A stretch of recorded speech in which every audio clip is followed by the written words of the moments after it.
Pourquoi le nu solide?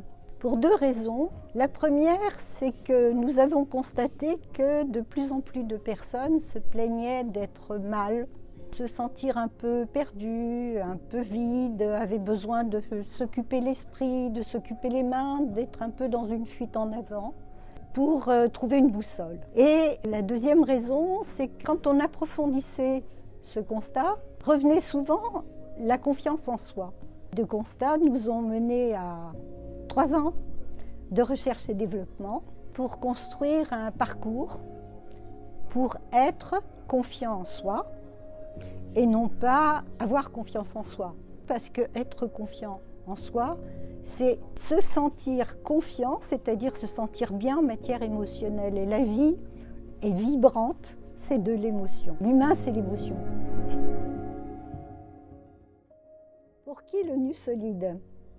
J'allais dire pour tout le monde, pour tous les humains qui ont envie d'être bien avec eux-mêmes, qui ne se sont pas perdus de vue ou qui se sont perdus de vue en étant conscients et qui ont envie de se retrouver. Et pour tous ceux qui, dans le travail, ont besoin d'être solides, de façon à pouvoir assumer leurs compétences, les domaines où ils ne sont pas compétents parce que personne n'a le savoir absolu.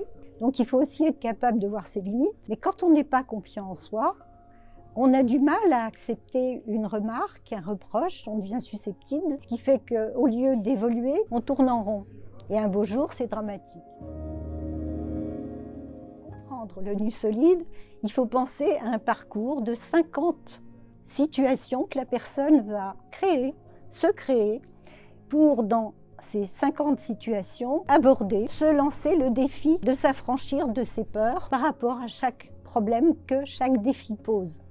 L'enjeu, c'est faire se révéler à la personne qu'elle est créative, puisque chaque situation, elle va la créer, elle va choisir un endroit, dans un environnement, dans un jardin, dans un bureau, chez elle, de façon à être face à une autre personne, à une étrangère. Je prends le premier défi. C'est demander un renseignement à une personne étrangère. Un renseignement complexe à une personne étrangère qui ne vous sourit pas d'emblée, on cumule des problèmes. Eh bien, il va falloir se lancer le défi de le faire.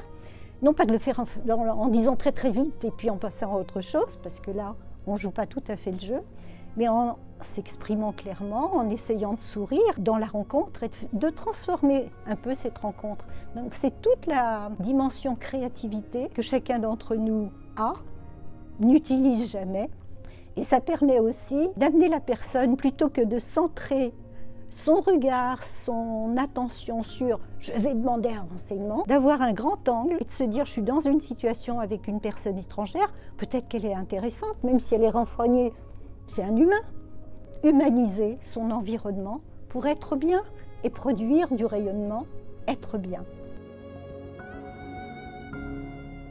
Ça sert à évoluer dans la vie, parce que dans la vie, certains peuvent me contredire en disant « vivre, ça n'a pas de sens ». Je fais partie des gens bien dans leur peau, qui ont expérimenté depuis très longtemps, parce que je n'ai pas 20 ans, le fait que la vie a un sens. Et le sens que j'ai donné à ma vie me permet d'avoir un environnement de gens bien dans leur peau et de rayonner une forme d'être bien qui rend le quotidien beaucoup plus facile parce qu'on n'est pas conflictuel. On n'aborde pas les situations étrangères avec peur, on a géré la peur. La vie est belle. Le nu solide sert à vivre, pas uniquement à survivre.